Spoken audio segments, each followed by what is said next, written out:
At the center of this tragic tale were two individuals whose lives became inextricably intertwined. Evelyn Gosling, a 34-year-old English professor at Briarcliff Community College, was known for her brilliant mind and captivating lectures. Zane Holloway, a struggling freshman with dreams of becoming a writer, was drawn to her like a moth to a flame. What began as mentorship slowly twisted into a web of manipulation, desire, and ultimately murder.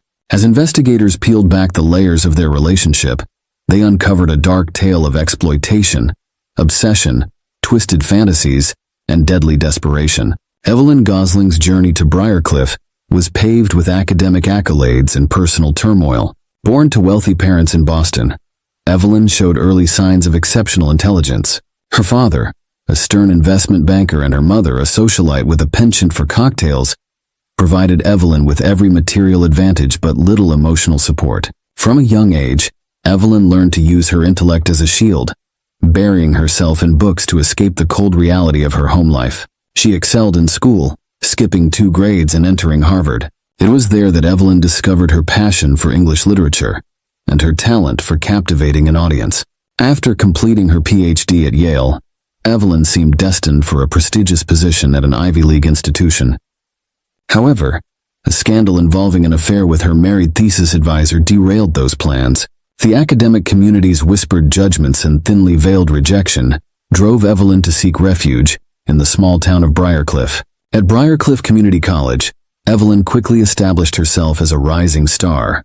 Her lectures on Renaissance literature and modern poetry drew students from other departments, and her innovative teaching methods earned her the admiration of both colleagues and students. Dr. Gosling was the epitome of success, brilliant, beautiful, and dedicated to her craft. But beneath the polished exterior lay a woman haunted by her past and driven by an insatiable need for validation. Evelyn's relationships were often intense but short-lived, leaving her feeling empty and misunderstood. She craved the adoration of her students, basking in their admiration and subtly encouraging their dependence on her guidance. A psychological evaluation conducted after her arrest would later reveal a complex personality disorder, characterized by narcissistic traits and a deep-seated fear of abandonment. It was this dangerous cocktail of intelligence, charisma, and unresolved emotional issues that set the stage for her fateful encounter with Zane Holloway. In him, Evelyn saw not just another student to mold, but a chance to reclaim the youth and passion she felt slipping away. Zane Holloway's path to Briarcliff Community College was far from typical. Born in a working-class neighborhood, Zane was the youngest of 4 children in a family that struggled to make ends meet. His father, a construction worker, spent long hours on job sites, while his mother juggled multiple part-time jobs to keep food on the table. From an early age, Zane found solace in the world of books. While his siblings excelled in sports and practical skills, Zane was the dreamer of the family. He would often be found scribbling stories in tattered notebooks or lost in the pages of worn paperbacks borrowed from the local library. Zane's high school years were marked by academic inconsistency. Brilliant in subjects that captured his imagination, like English and history, he struggled with the rigid structures of math and science.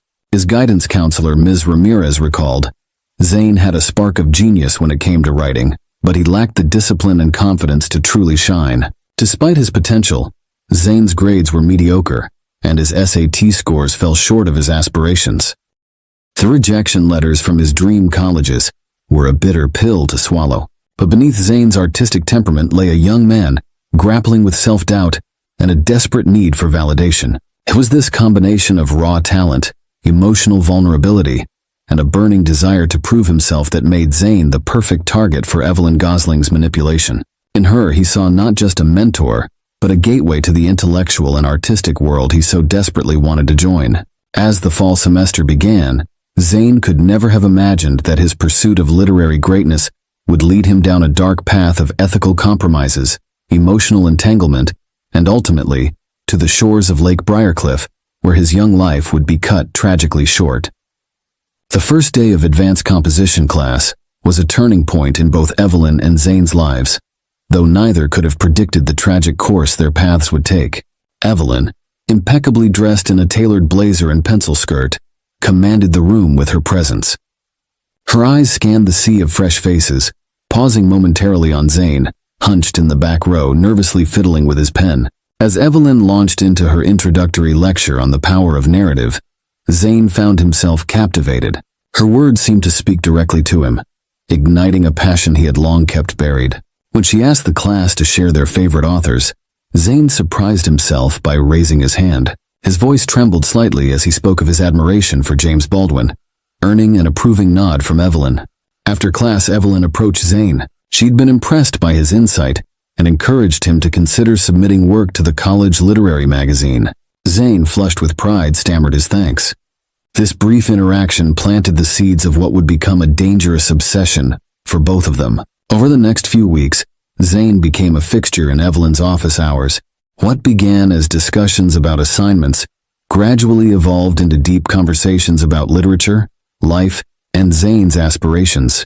Evelyn, recognizing Zane's raw talent and vulnerability, began to subtly shape their interactions. She would lean in closely when reviewing his work, her perfume lingering in the air. Her feedback was a careful mix of praise and criticism, designed to keep Zane constantly seeking her approval. She shared personal anecdotes, creating an illusion of intimacy that blurred the lines of the student-teacher relationship. Zane's classmate Amelia later told investigators, "We all noticed how Dr. Gosling treated Zane differently. At first, we were just jealous of the attention, but looking back, there was something off about it." As midterms approached, Zane was struggling in his other classes. The pressure to maintain his scholarship weighed heavily on him. Sensing his distress, Evelyn made her first overt move. After a particularly long office meeting, she placed her hand on Zane's arm and spoke softly. "I see so much potential in you, Zane. I'd hate to see it go to waste because of a few difficult classes. Perhaps we could work out an arrangement to ensure your success." Zane, naive and desperate to prove himself, failed to recognize the dangerous territory he was entering. He interpreted Evelyn's offer as a lifeline, a chance to focus on his true passion without the fear of losing his scholarship. As autumn painted the Briarcliff campus in shades of gold and red, Evelyn and Zane's relationship intensified. She invited him to exclusive literary events, introducing him to her colleagues as a promising protégé. Zane, intoxicated by this new world of intellectual stimulation and perceived belonging, began to rely on Evelyn for more than just academic guidance. Evelyn, for her part, reveled in Zane's dependence. She carefully crafted every interaction to deepen his emotional attachment while maintaining plausible deniability. To her colleagues, she was merely nurturing a gifted student. To Zane, she became the center of his world.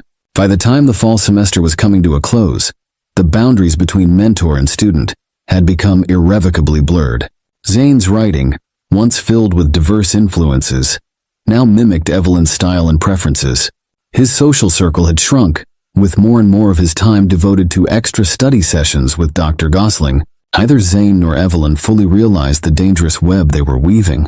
As the winter break approached, their relationship teetered on the brink of a precipice, ready to plunge into depths from which there would be no return. The winter break marked a critical turning point in Evelyn and Zane's relationship. With the campus largely deserted, they found themselves drawn into a vortex of intensifying emotions and crossed boundaries. Evelyn, under the guise of providing additional mentorship, invited Zane to her off-campus apartment to discuss his final paper for her class. The evening began innocently enough, with Evelyn serving tea and engaging Zane in a heated debate about postmodern literature. But as the hours wore on and inhibitions lowered, the atmosphere shifted. Evelyn, her voice lowered to a near whisper, began to share personal stories of her own struggles as a young academic. She portrayed herself as a misunderstood genius, persecuted by jealous colleagues, and bound by the rigid structures of academia. Zane, already in awe of Evelyn's intellect, found himself drawn deeper into her world. He saw in her a kindred spirit, someone who truly understood the artist's struggle. When Evelyn's hand brushed against his, the electric charge between them was undeniable. What happened next would be a point of contention in the later investigation. Evelyn claimed that Zane initiated the kiss, overcome by youthful passion. Zane, in his final statement, insisted that Evelyn had orchestrated the entire evening to this end. Regardless of who made the first move, that night marked the beginning of a physical relationship that would have devastating consequences. As the new semester began, Evelyn and Zane's secret affair intensified. Clandestine meetings in her office turned into long weekends at secluded bed and breakfasts. Evelyn showered Zane with gifts. Rare books, expensive pens, a laptop to replace his outdated model. She framed each gift as an investment in his future as a writer, further binding him to her. Zane's grades, which had been middling in his other classes, suddenly skyrocketed. Evelyn used her influence to intervene on his behalf with other professors, painting him as a misunderstood genius who simply needed the right guidance.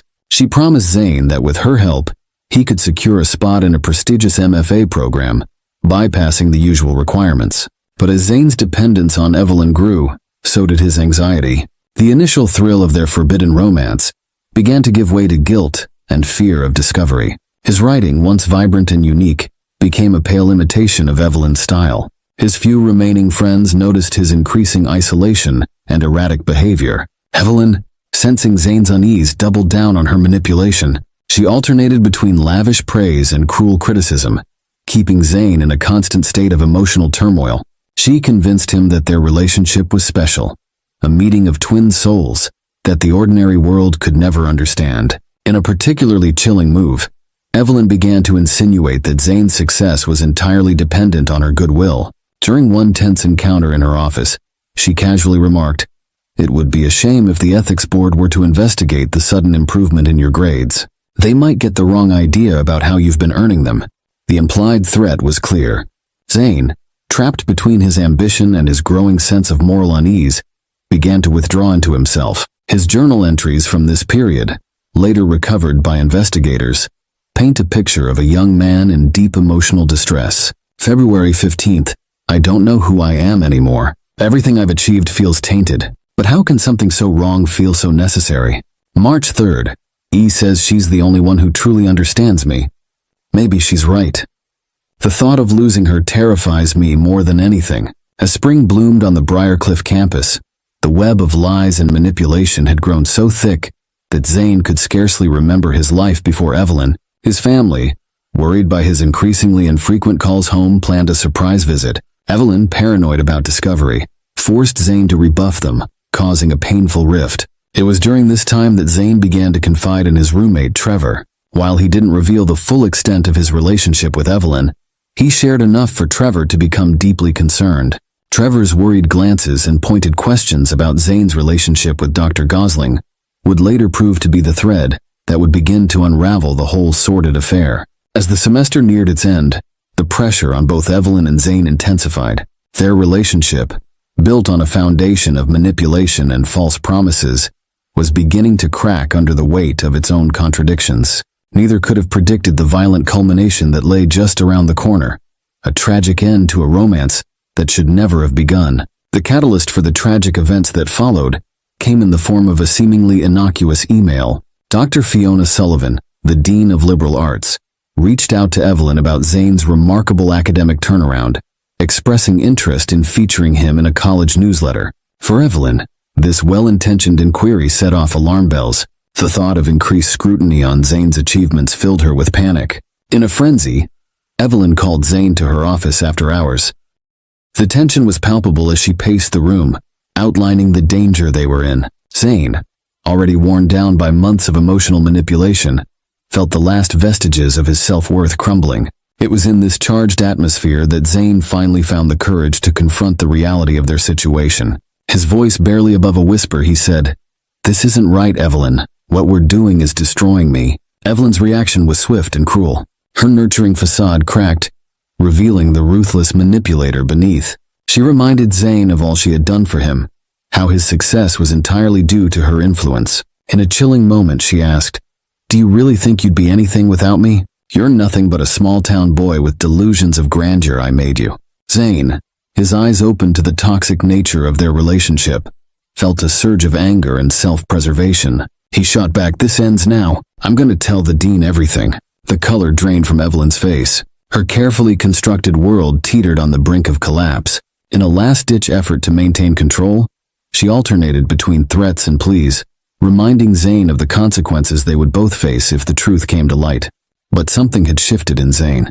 The fog of infatuation and manipulation had lifted, revealing the stark reality of his situation. He turned to leave, his hand on the doorknob when Evelyn's voice, now ice-cold, stopped him. "If you walk out that door, I'll make sure you never write again." Zane paused, the weight of her words hanging in the air.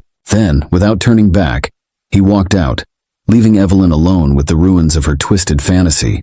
The following days were a blur for both Zane and Evelyn. Zane, emboldened by his decision, confided the full extent of the affair to his roommate Trevor. Together, they decided to approach Dean Sullivan with the truth. Evelyn, meanwhile, spiraled into panic. She alternated between desperate attempts to contact Zane and frantic efforts to cover her tracks. She deleted emails, shredded documents, and called in favors from colleagues to vouch for her character. As Zane prepared to meet with the dean, he couldn't shake the feeling of being watched. Evelyn's threats echoed in his mind, but he was determined to reclaim his life and his integrity. Little did he know that Evelyn, driven to the brink by the imminent exposure of her crimes, was formulating a desperate and deadly plan to silence him forever. On the night of the murder, Zane Holloway left the library just after midnight, his mind preoccupied with the meeting he had scheduled with Dean Sullivan the following morning. As he walked along the deserted path that skirted the lake, he failed to notice the figure emerging from the shadows behind him. Evelyn Gosling had spent the day in a state of frenzied planning. Her rational mind had been overwhelmed by a toxic mix of fear, rage, and desperation. In her distorted reality, silencing Zane had become the only way to preserve the life she had built. She had waited for hours, watching the library entrance, a large rock clutched in her trembling hands. As Zane approached a secluded bend in the path, Evelyn made her move. The first blow caught Zane by surprise, sending him stumbling forward. He turned, shock and betrayal etched on his face as he recognized his attacker. "Evelyn, I trusted you," he gasped. But Evelyn was beyond reason. With a strength born of desperation, with a rock in her hand, she struck again and again while he was on the ground. Zane's attempts to defend himself were weakened by his reluctance to hurt the woman he had once admired and loved. In the aftermath of her violent act, Evelyn stood frozen, the reality of what she had done crashing over her. The fog seemed to close in, muffling the sound of Zane's body as it slid down the embankment into the dark waters of the lake. With mechanical efficiency, Evelyn began to cover her tracks. She gathered Zane's scattered belongings, wiping them clean of fingerprints before tossing them into the water. She scoured the area for any evidence that might link her to the scene. As the first light of dawn began to break through the mist, Evelyn made her way back to her apartment, her clothes sodden and muddied. Over the next few days, Evelyn attempted to maintain a facade of normalcy.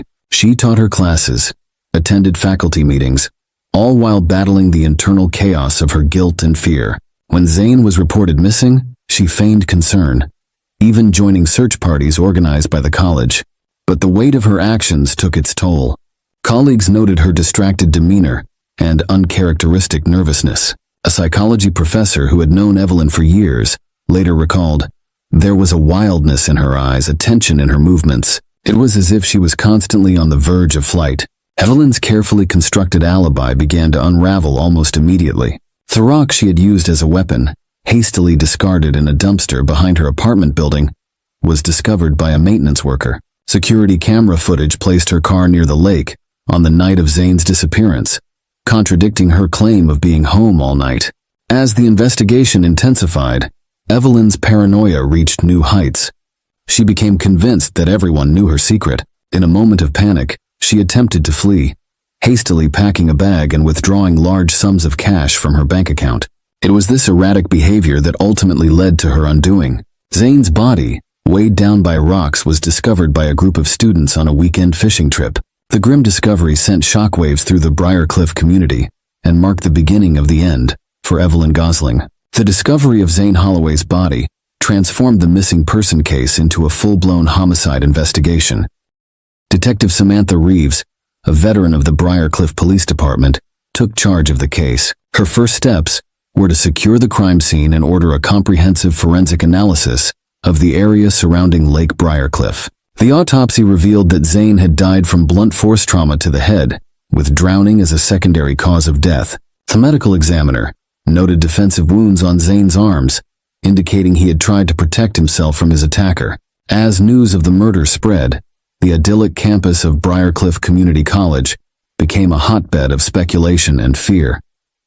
Students whispered in hallways, casting suspicious glances at their peers and professors. The administration, desperate to control the narrative, held conferences assuring parents and the community that this was an isolated incident. Detective Reeves and her team began the painstaking process of interviewing Zane's friends, family, and associates. It was during these initial interviews that Zane's roommate, Trevor Lawson, provided the first crucial lead. Trevor revealed Zane's troubled relationship with Professor Gosling, including vague references to an arrangement that had left Zane increasingly distressed in the weeks leading up to his disappearance. This information led investigators to take a closer look at Evelyn Gosling.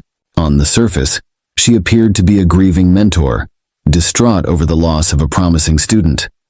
However, as detectives dug deeper, inconsistencies in her story began to emerge. A breakthrough came when forensic analysts discovered traces of soil on the rock used to attack Zane that matched samples from Evelyn's garden. Additionally, security footage from a gas station near Lake Briarcliff showed Evelyn's car in the area on the night of the murder, contradicting her alibi.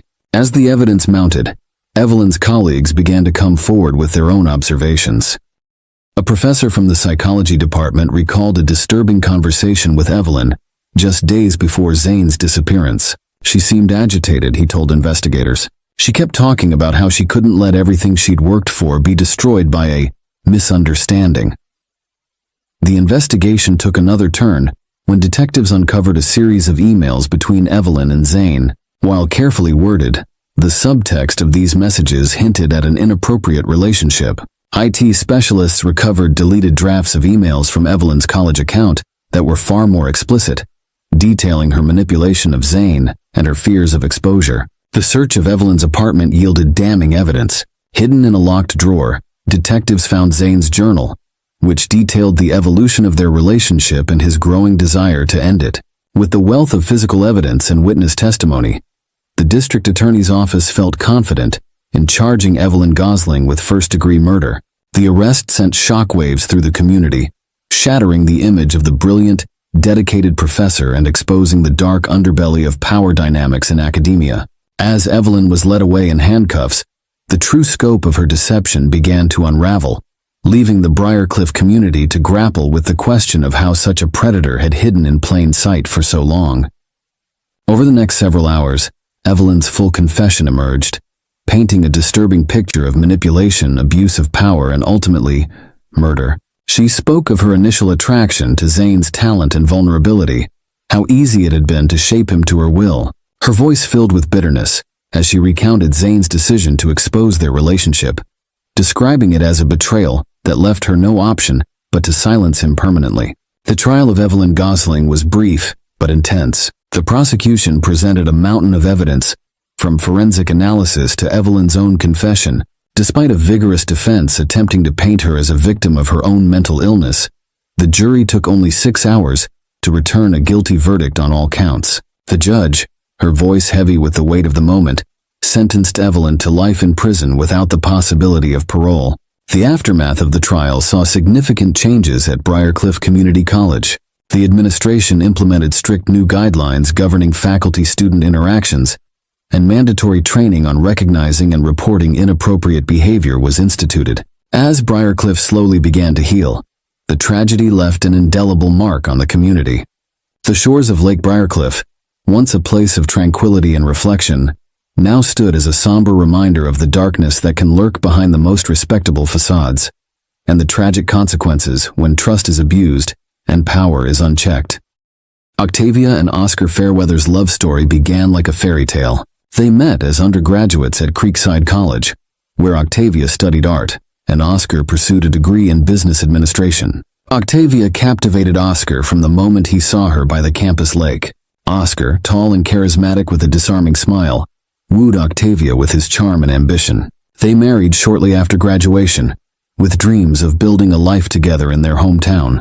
Octavia secured a position as an art teacher at high school, where her passion for creativity and nurturing young talent quickly made her a favorite among students and faculty alike. Oscar, leveraging his family connections, landed a job at a prestigious local investment firm, climbing the corporate ladder with remarkable speed. As the years passed, the Fairweathers became pillars of the Creekside community. They were fixtures at galas and town council meetings. Their home in Oakwood Estates, purchased with Oscar's growing wealth, became a symbol of their success. Octavia's artistic touch was evident in every room, from the hand-painted murals in the living room to the carefully curated sculptures in their backyard. To the outside world, Octavia and Oscar were the epitome of a power couple. They complemented each other perfectly. Octavia's creativity balancing Oscar's business acumen, her warmth softening his sometimes brusque demeanor. Friends often remarked on how they still looked at each other, with the same adoration they had in college. Yet beneath the surface of this picture-perfect life, there were undercurrents of tension. Octavia and Oscar had been trying to conceive for years without success. The strain of fertility treatments and dashed hopes began to wear on their relationship. Oscar threw himself into his work, spending long hours at the office, while Octavia found solace in her art and her students. It was during this challenging time that Octavia's relationship with her mother, Cordelia Prescott, became a source of comfort and support. Cordelia, a widow who lived on the outskirts of town, had always been a free spirit. In her youth, she had traveled the world as a photojournalist, settling down in Creekside only after meeting Octavia's father. After his passing, Cordelia had retreated into a quieter life, focusing on her garden and her volunteer work at the local animal shelter. As Octavia spent more time with her mother, Oscar found himself drawn into Cordelia's orbit as well. What began as polite conversation during family dinners slowly evolved into something more, setting the stage for a betrayal that would tear the Fairweather family apart. The seeds of the affair between Oscar and Cordelia were planted on a crisp autumn evening. Octavia, consumed with preparing for an upcoming art exhibition featuring her students' work, Oscar, feeling neglected and frustrated by the growing distance in his marriage, decided to go to Cordelia's cottage alone, ostensibly to check on his mother-in-law.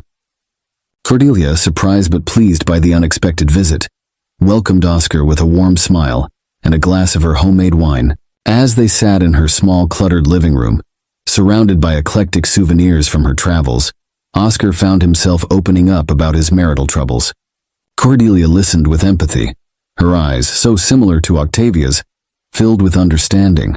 Perhaps it was the wine, or the intimate atmosphere, or simply the need for human connection. But that night a line was crossed. A comforting touch lingered too long. A gaze held more meaning than it should have. By the time Oscar left Cordelia's cottage, both knew that something had irrevocably changed. In the weeks that followed, Oscar and Cordelia manufactured reasons to see each other. Cordelia suddenly needed help with home repairs, while Oscar discovered a newfound interest in gardening. Their clandestine meetings became more frequent, always carefully timed to avoid suspicion. During one of their early encounters, Oscar arrived at Cordelia's cottage to help fix a leaky faucet. As they worked side by side in the cramped space of her bathroom, the air between them grew thick with unspoken tension. Their hands brushed accidentally, sending electric shocks through both of them. When Cordelia reached past Oscar for a towel, he caught the scent of her perfume, a heady mix of jasmine and vanilla that made his head swim.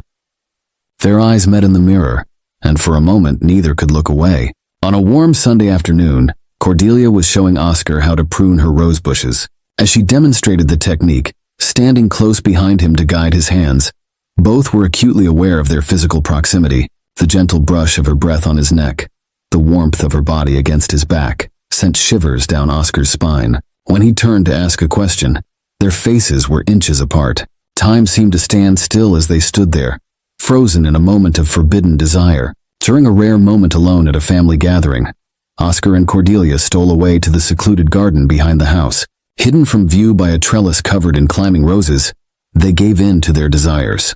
Their kisses were urgent, hands roaming with a desperation born of stolen moments. As they heard Octavia's voice calling for them, they quickly separated, straightening their clothes and hair. The guilt was immediate, but so was the thrill of their secret affair, adding a dangerous excitement to their illicit encounters.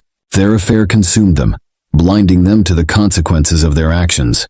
In Cordelia's bedroom, a space once reserved for solitary nights, they now created a world of secret passion.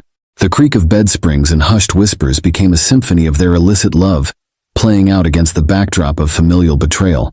As their physical intimacy deepened, so too did their emotional entanglement. What had started as a physical attraction morphed into something more complex and dangerous. They began to imagine a future together, heedless of the devastation such dreams would wreak on their family. It was this combination of physical passion and emotional connection that would ultimately lead to their undoing.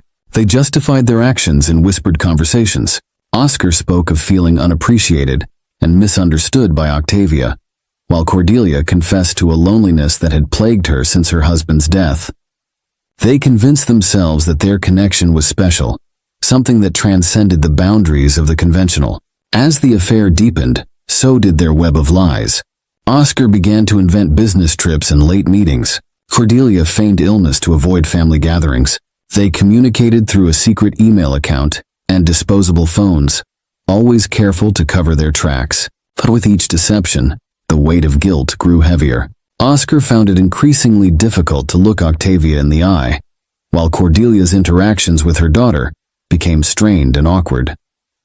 The very relationship that had once been Octavia's source of comfort was now tainted by betrayal. Neither Oscar nor Cordelia could have foreseen the devastating consequences their actions would have on the entire Fairweather family. As they continued their illicit liaison, they remained oblivious to the suspicions beginning to form in Octavia's mind. The first inkling that something was amiss came to Octavia on a rainy Tuesday afternoon. She had decided to surprise Oscar with lunch at his office, only to be told by his confused secretary that he had left early, mentioning a meeting with a client. Octavia brushed it off as a miscommunication, but a seed of doubt had been planted. Over the following weeks, Octavia began to notice subtle changes in Oscar's behavior. He was more distracted, often lost in thought during their conversations. His phone would buzz at odd hours, and he would step out of the room to take calls in hushed tones. When questioned, Oscar would dismiss her concerns with vague explanations about work stress and important deals in the pipeline. Octavia's artistic sensitivity, usually a source of joy in her life, now became a curse as she picked up on minute details that others might have missed. The faint scent of unfamiliar perfume on Oscar's clothes, a lipstick smudge on a coffee mug he brought home from the office, the way he sometimes avoided her touch. All these observations accumulated in her mind, forming a picture she didn't want to see. Her relationship with her mother also began to change. Cordelia, once eager to spend time with her daughter, now seemed distant and preoccupied. Their weekly tea sessions became less frequent, with Cordelia often canceling at the last minute, citing various commitments. When they did meet, Octavia sensed a nervousness in her mother's demeanor, a reluctance to meet her eyes that was entirely out of character. As her suspicions grew, Octavia found herself trapped in a spiral of doubt and self-recrimination. She questioned every interaction, analyzed every word spoken by Oscar and Cordelia. Was she imagining things? Had the stress of their fertility struggles and her upcoming exhibition made her paranoid? Determined to find the truth, Octavia began to investigate discreetly. She checked Oscar's credit card statements, noting several charges at restaurants and hotels that he had never mentioned. She drove by her mother's cottage at odd hours, her heart sinking when she spotted Oscar's car parked down the street on an evening when he was supposedly working late. Each new piece of evidence felt like a physical blow, chipping away at the foundation of trust that had been the bedrock of her life. Octavia's students and colleagues noticed the change in her demeanor, the dark circles under her eyes, the tremor in her hands as she demonstrated brush techniques, the forced smile that never quite reached her eyes. As the days passed, Octavia became a shadow of her former self, torn between confronting her fears and clinging to the last shreds of hope that she was mistaken. Little did she know that the truth, when it finally came to light, would be even more devastating than she could have imagined.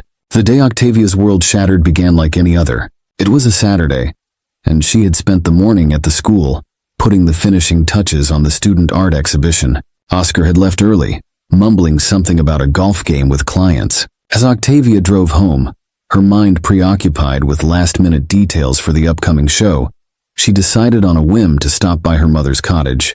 Perhaps a cup of tea and a chat would help calm her nerves. As Octavia turned onto the quiet lane leading to Cordelia's home, her heart nearly stopped. There parked behind was Oscar's sleek black sedan. For a moment, Octavia sat in her car, hands gripping the steering wheel. She told herself there could be an innocent explanation, but deep down she knew. With trembling legs, Octavia approached the cottage. The curtains were drawn, but through a gap she could see movement inside. Taking a deep breath, she used her key to unlock the door, pushing it open as quietly as possible. The sight that greeted her would be forever seared into her memory. There, on the floral-patterned couch, they were locked in an intimate embrace, oblivious to the world around them. Cordelia's hair was disheveled, Oscar's shirt partially unbuttoned. On the coffee table, 2 half-empty wine glasses stood as mute witnesses to their betrayal. For a moment, time seemed to stand still. Then, as if sensing her presence, Oscar and Cordelia looked up. The expressions on their faces, shock, guilt, and a flicker of defiance. What followed was a blur of emotions and accusations. Octavia's anguished cry broke the silence, startling the guilty pair. Oscar jumped to his feet, stammering excuses and pleas. Cordelia remained seated, her face ashen, tears streaming down her cheeks. Octavia, her voice raw with pain and fury, hurled questions at them. The answers, when they came, were like daggers to her heart. 6 months. It had started as friendship, then evolved. They hadn't meant for it to happen. They were sorry. Unable to bear their presence any longer, Octavia fled the cottage. She drove aimlessly for hours, her mind replaying the scene over and over. By the time she returned home, the sun had set, casting long shadows across the manicured lawn of the house she had once considered her sanctuary. As she sat in the darkened living room, surrounded by the trappings of her seemingly perfect life, Octavia felt something inside her break. The pain, the betrayal, the sheer magnitude of the deception. In that moment, a cold resolve began to form in her heart. Someone would have to pay for this betrayal, and Octavia knew exactly who that someone would be. The events leading up to the fatal shooting unfolded over several tense hours on that warm summer evening. Octavia, having spent the day in a haze of grief and anger, found herself pacing the halls of her home like a caged animal. The tick of the clock in the foyer seemed to mock her, counting down the moments until her world would irrevocably change. As dusk fell, Oscar returned home. He entered cautiously, his usual confident stride replaced by hesitant steps. Octavia watched from the shadows of the dining room as he hung up his jacket and loosened his tie, the familiar routine now tainted by the knowledge of his betrayal. Oscar called out Octavia's name, his voice strained with apprehension. When she stepped into the light, he visibly flinched. The woman before him bore little resemblance to the vibrant, loving wife he had known. Octavia's eyes were red-rimmed and hollow, her posture rigid with barely contained fury.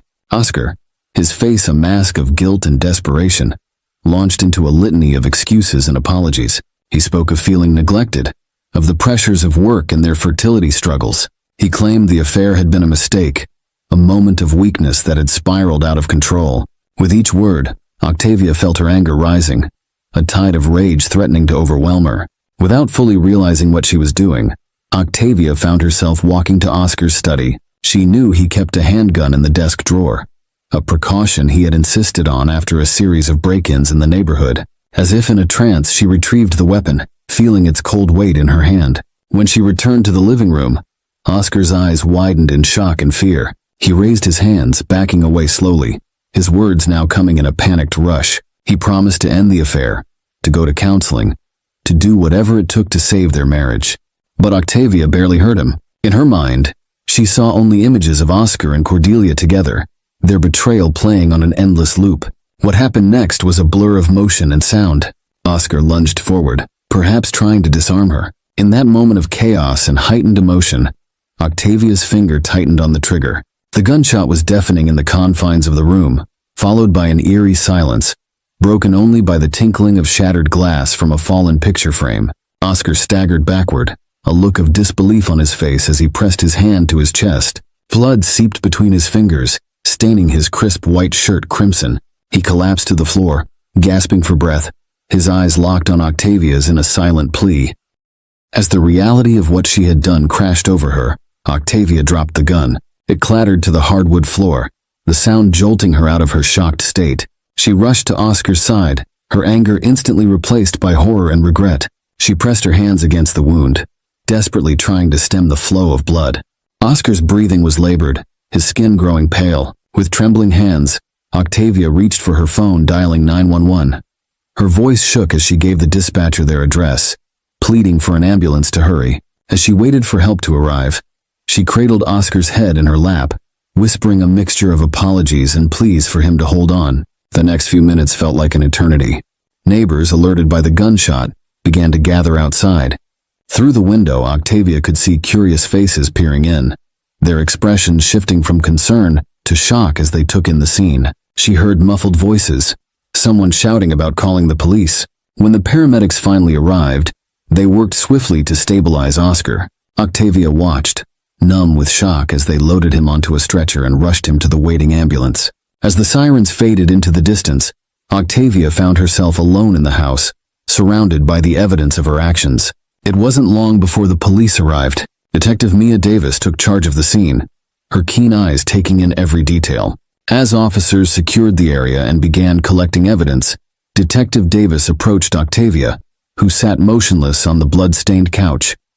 In a gentle but firm voice, Detective Davis informed Octavia of her rights and asked if she understood what had happened.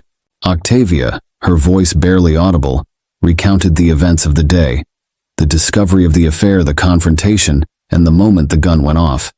Throughout her statement, she seemed almost detached, as if she were describing something that had happened to someone else. As Octavia was led away in handcuffs, the gravity of the situation began to sink in. She caught glimpses of her neighbors watching from behind hastily drawn curtains, their faces a mix of horror and fascination. At the General Hospital, Oscar Fairweather clung to life in the intensive care unit.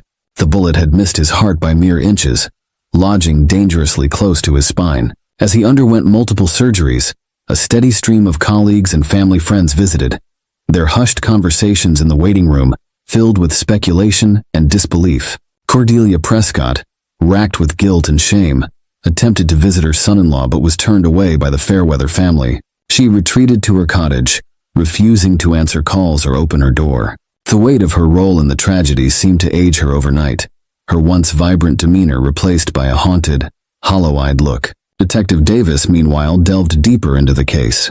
She interviewed friends, colleagues, and family members, piecing together the events that had led to that fateful night. The more she uncovered about the Fairweather family's history and the affair between Oscar and Cordelia, the more complex the case became. As the investigation progressed, public opinion in Creekside began to shift.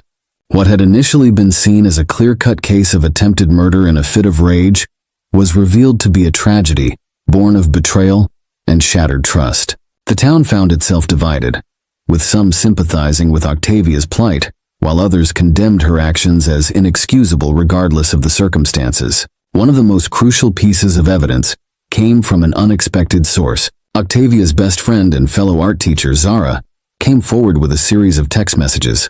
In the weeks leading up to the shooting, Octavia had confided her growing suspicions to Zara, detailing the signs of infidelity she had noticed. The messages revealed Octavia's emotional turmoil and her struggle to confront the truth, providing valuable insight into her state of mind. Inside the packed courtroom, the air was thick with tension as the judge called the proceedings to order. The prosecution, led by the ambitious district attorney Vincent Harding, painted a picture of Octavia as a vengeful woman who had committed a premeditated act of violence. Harding argued that the shooting was not a crime of passion, but a calculated attempt to punish both her husband and her mother for their betrayal. Octavia's defense team, headed by the seasoned attorney, presented a different narrative. They portrayed Octavia as a victim of circumstances, a woman pushed to the brink by an unthinkable betrayal. Morales emphasized Octavia's impeccable character, her contributions to the community, and the extreme emotional distress she had been under at the time of the shooting. In their closing arguments, both the prosecution and defense made impassioned pleas to the jury. D.A. Harding emphasized the seriousness of the crime and the need for justice, while Morales urged the jurors to consider the extraordinary circumstances and Octavia's otherwise exemplary life. As the jury filed out to begin their deliberations, a hush fell over the courtroom. The fate of Octavia Fairweather now rested in their hands, and with it, the resolution of a tragedy that had shaken the town of Creekside to its core. After 3 days of intense deliberation, the jury returned with their verdict.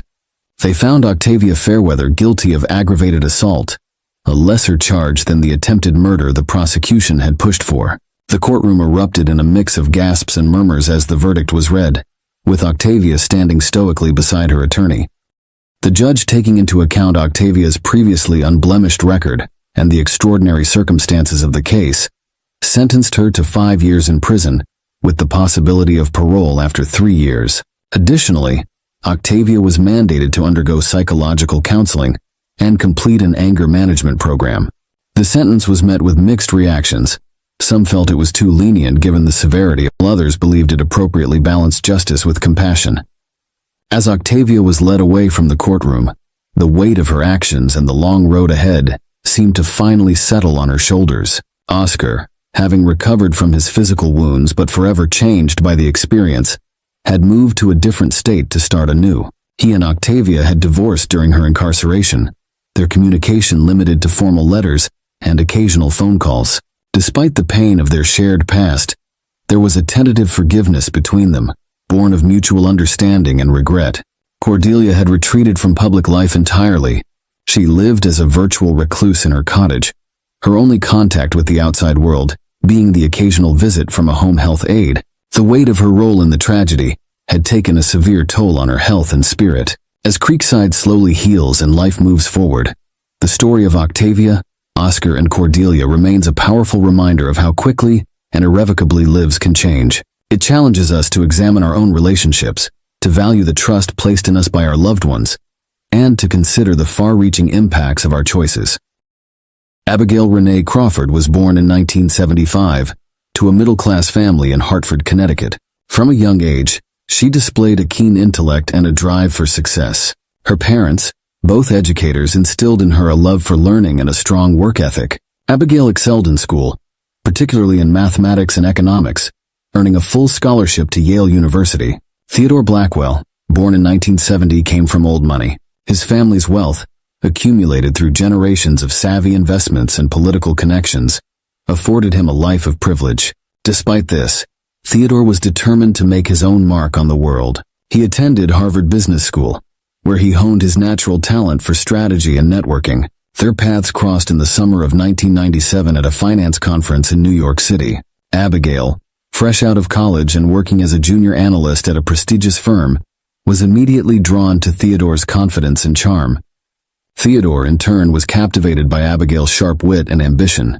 Their whirlwind romance began with a late-night discussion about market trends and ended with a sunrise walk through Central Park. Within a year, they were engaged, and their wedding in the fall of 1998 was the social event of the season. The union seemed perfect.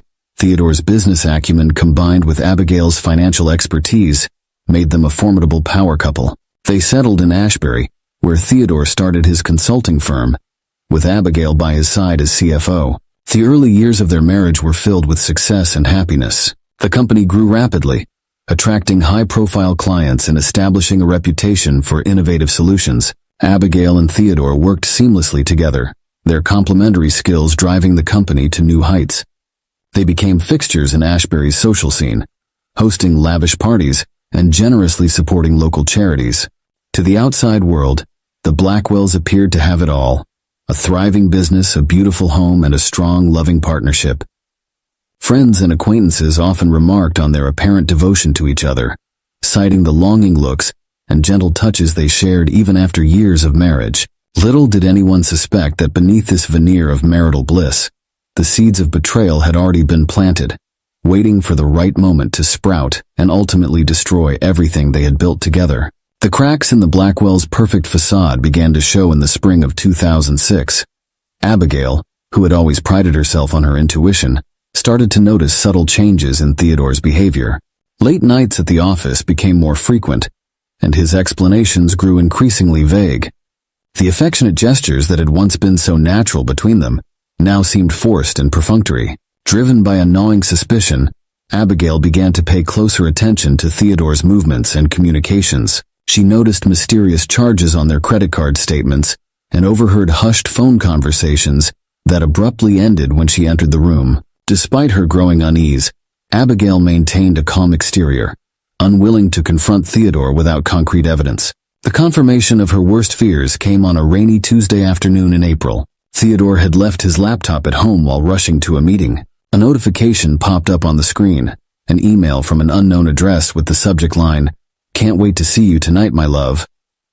With trembling hands, Abigail opened the message and felt her world shatter around her. The email was from Veronica Delacroix, a French art dealer whom Theodore had met at a business conference in Paris the previous year. The message detailed their ongoing affair in explicit terms, leaving no doubt about the depth of their relationship.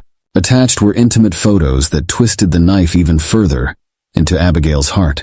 As she sat there staring at the undeniable proof of her husband's infidelity, Abigail experienced a maelstrom of emotions. Shock gave way to anger, then to a deep, aching sense of betrayal. Tears streamed down her face as she thought of the years she had dedicated to building their life together, only to have it all undermined by Theodore's selfish actions. But as the initial wave of emotion subsided, a cold, calculating resolve began to take its place.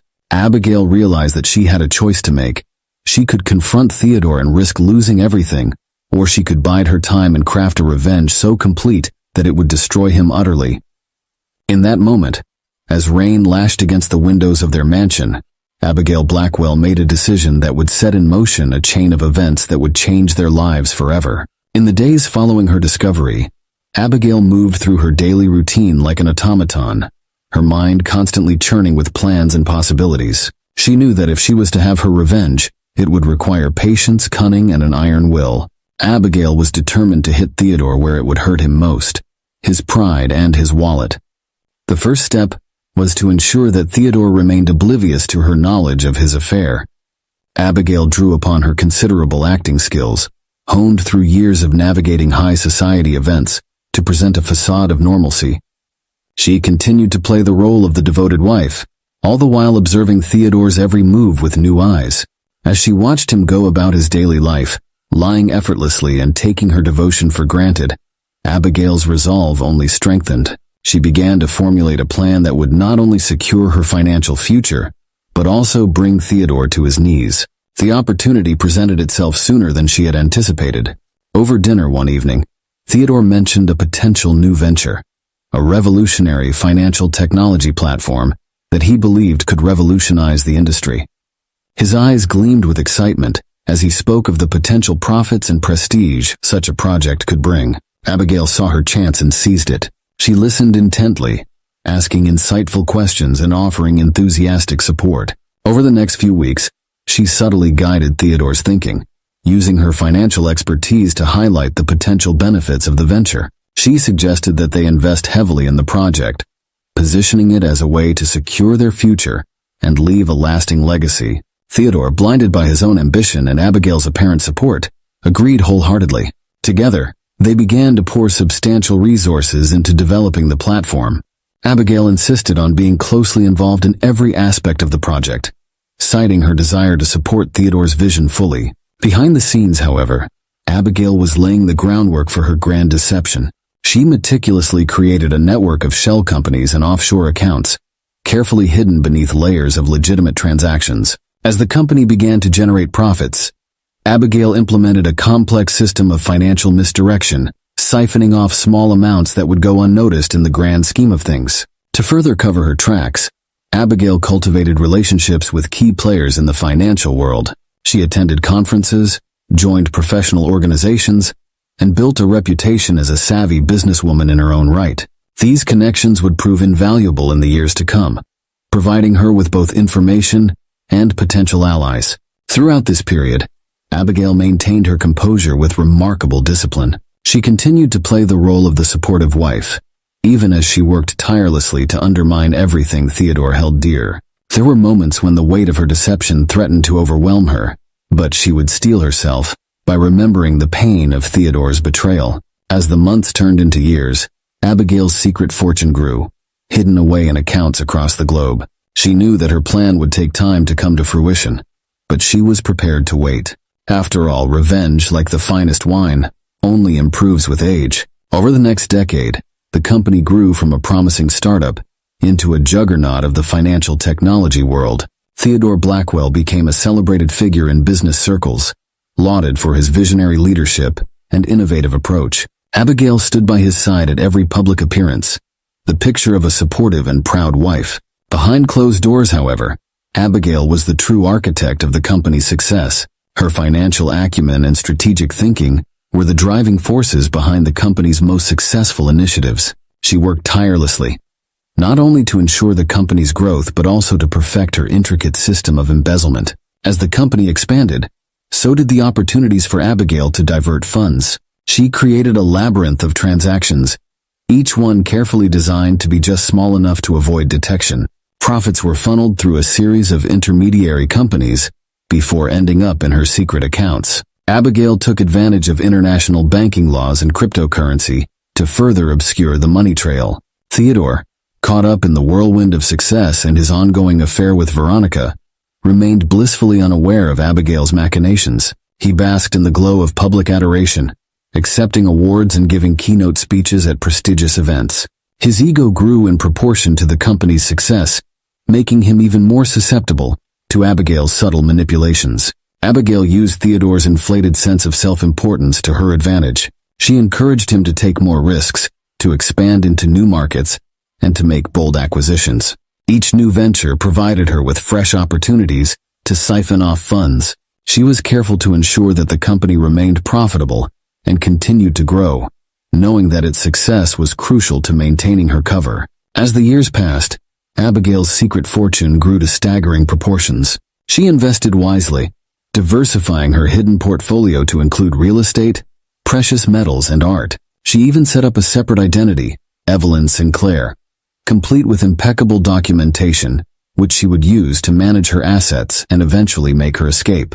Throughout this period, Abigail maintained her public persona with unwavering dedication. She chaired charity events, cultivated friendships with influential people, and even wrote a best-selling book on financial empowerment for women. Her reputation as a brilliant businesswoman and philanthropist grew, providing her with a network of contacts that would prove invaluable in the future. The strain of living a double life did take its toll on Abigail. There were nights when she lay awake, questioning the morality of her actions. But then she would remember the look of adoration on Theodore's face when he was with Veronica, or overhear him making plans for another secret rendezvous, and her resolve would harden once more.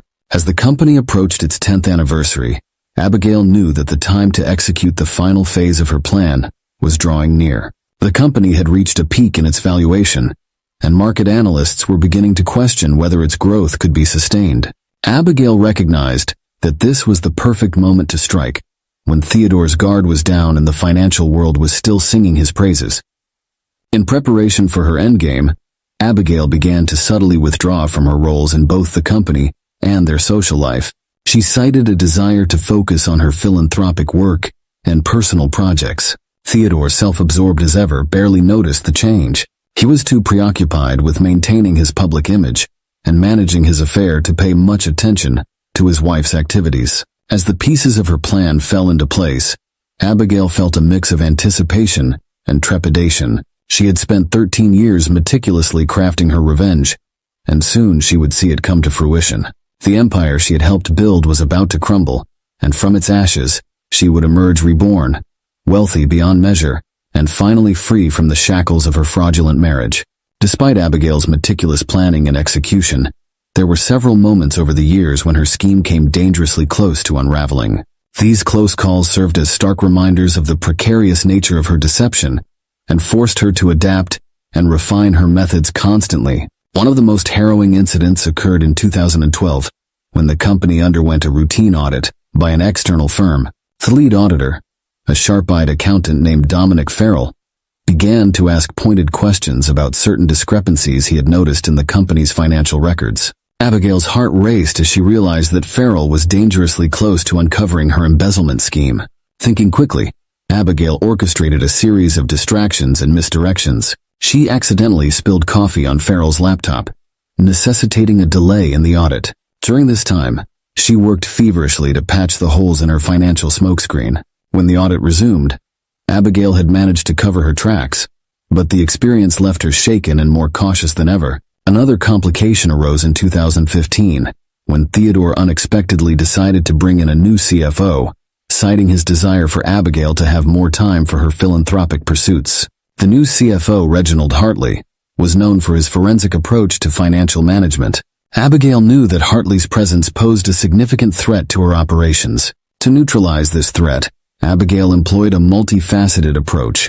She used her extensive network to gather compromising information on Hartley, which she kept as insurance. Simultaneously, she befriended Hartley's wife, Elaine, integrating herself into their personal lives. This allowed Abigail to subtly influence Hartley's decisions and keep him focused on areas of the business that wouldn't interfere with her plans. Perhaps the closest call came in 2017, when Theodore's mistress, Veronica, began to grow dissatisfied with her role as the other woman.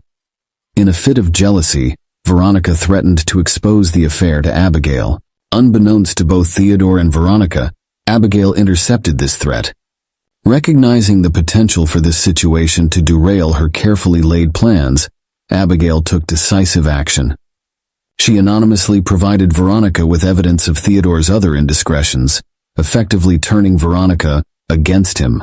Simultaneously, she manipulated events to make Theodore believe that Veronica was becoming a liability. The result was a messy but quiet end to their affair, with Abigail's involvement remaining hidden.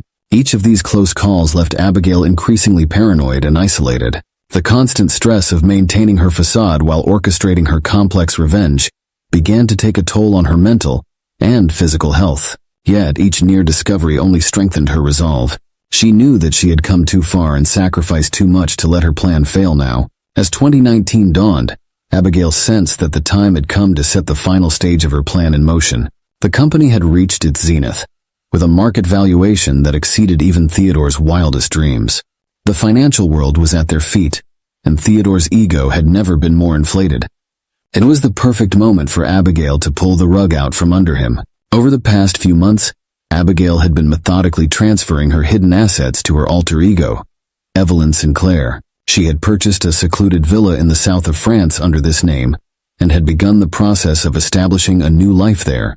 Every detail was meticulously planned, from her new wardrobe to the carefully crafted backstory she would use in her new community. In preparation for her disappearance, Abigail began to plant seeds of doubt about the company's future prospects among key investors and industry analysts. She used her network of contacts to spread subtle rumors about potential regulatory issues and market saturation. Her goal was to create a climate of uncertainty that would exacerbate the chaos that would follow her vanishing act. Abigail also took steps to ensure that the authorities would be led down false paths in their inevitable investigation. She carefully crafted a trail of evidence, suggesting that she had been embezzling money on a much smaller scale than was actually the case. This false trail would serve to distract investigators from the true extent of her scheme and muddy the waters of the financial investigation that would follow. On the home front, Abigail began to distance herself emotionally from Theodore, citing stress and a need for personal space.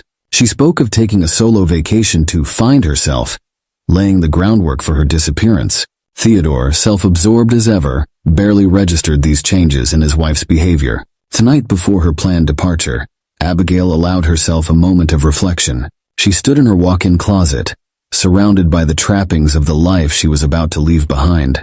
Designer dresses, expensive jewelry, and photographs of a smiling couple that no longer existed. For a brief moment she felt a pang of doubt. Was she really prepared to throw away 13 years of her life? But then she remembered the pain of Theodore's betrayal, the years of living a lie, and the future that awaited her. With renewed determination, she finished packing a small, inconspicuous suitcase with the essentials she would need for her new life. Everything else, the clothes, the jewels, the memories, would be left behind, a final act of shedding her old identity. As she lay in bed for the last time next to her sleeping, oblivious husband, Abigail allowed herself a small, satisfied smile. Tomorrow, Abigail Blackwell would cease to exist, and her masterpiece of revenge would be complete. On the morning of September 15, 2019, Theodore Blackwell woke to find the other side of the bed empty. This in itself was not unusual. Abigail was often an early riser. What was unusual was the silence that permeated the house. No smell of coffee brewing, no sound of the shower running or closet doors opening. Theodore called out for Abigail, his voice echoing through the empty rooms. As the minutes ticked by and his calls went unanswered, a sense of unease began to creep over him. He checked her closet, noting with growing alarm that some of her clothes were missing. Her favorite suitcase was gone from the attic. In the kitchen, he found a note propped against the coffee maker. "I need some time to myself. Don't try to find me. A." At first, Theodore assumed Abigail had simply followed through on her talk of a solo vacation. But as the hours passed and his calls to her cell phone went straight to voicemail, his concern deepened. By evening, with still no word from Abigail, Theodore finally called the police to report her missing. The news of Abigail Blackwell's disappearance spread through Ashbury like wildfire. Search parties were organized, flyers were distributed. Behind the scenes, however, the investigation was taking an unexpected turn. As detectives dug into the Blackwells' financial records, they began to uncover discrepancies. Small at first, but growing larger and more numerous as they delved deeper. It soon became clear that this was no ordinary missing persons case. As days turned into weeks with no sign of Abigail, the focus of the investigation shifted. What had started as a search for a missing woman was rapidly evolving into a complex financial crimes investigation, and at the center of it all was Theodore Blackwell, who found himself facing a barrage of questions he couldn't answer and accusations he couldn't refute. As the investigation into Abigail's disappearance intensified, Theodore's world began to crumble around him. The financial discrepancies uncovered by the police led to a full-scale audit of the company's books. What they found sent shockwaves through the financial world. Years of careful embezzlement were brought to light, revealing a scheme of staggering proportions. Millions of dollars had been siphoned off through an intricate web of false accounts and shell companies. The auditors were stunned by the complexity and longevity of the fraud. Initially, all fingers pointed to Abigail as the mastermind behind the embezzlement. Her role as CFO and her mysterious disappearance seemed to paint a clear picture of guilt. However, as investigators dug deeper, they found evidence implicating Theodore as well. Signatures on key documents, authorizations for suspicious transfers, and emails discussing questionable financial strategies all bore his mark. Theodore vehemently denied any knowledge of the fraud, insisting that he must have been duped by his wife, but his protestations rang hollow in the face of mounting evidence. His reputation, once sterling, was now in tatters. As news of the scandal broke, the company's stock price plummeted. Investors fled in droves, and clients began terminating their contracts. The empire that Theodore had spent years building collapsed almost overnight. The stress of the situation took a severe toll on Theodore's health. He began to suffer from anxiety attacks and insomnia. His appearance, once polished and confident, became haggard and unkempt. Friends and associates distanced themselves, leaving him increasingly isolated. In a desperate attempt to salvage his reputation, Theodore hired a high-profile defense attorney and scheduled a press conference to tell his side of the story. But on the morning of the conference, tragedy struck. Theodore was found unconscious in his study, having suffered a massive heart attack. Despite the best efforts of paramedics, Theodore Blackwell was pronounced dead at Ashbury General Hospital. The official cause of death was listed as acute myocardial infarction, brought on by extreme stress. The news of Theodore's death added another layer of sensationalism to an already scandal-ridden story. Speculation ran rampant. Had the stress of the investigation finally broken him? Was it guilt over his role in the fraud? Or was it the ultimate act of a man who had lost everything? As the dust settled, the full extent of the Blackwells' deception came to light. The company was declared bankrupt, leaving hundreds of employees jobless and countless investors out of pocket. The financial technology sector, once heralded as the future of finance, faced increased scrutiny and regulation. And through it all, one question remained unanswered. Where was Abigail Blackwell?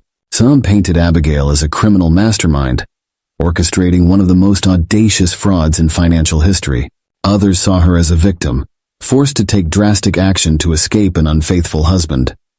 Conspiracy theories abounded, with some even suggesting that Theodore's death was not from natural causes. But the truth remained elusive, locked away with the vanished Abigail Blackwell, who had pulled off the ultimate disappearing act.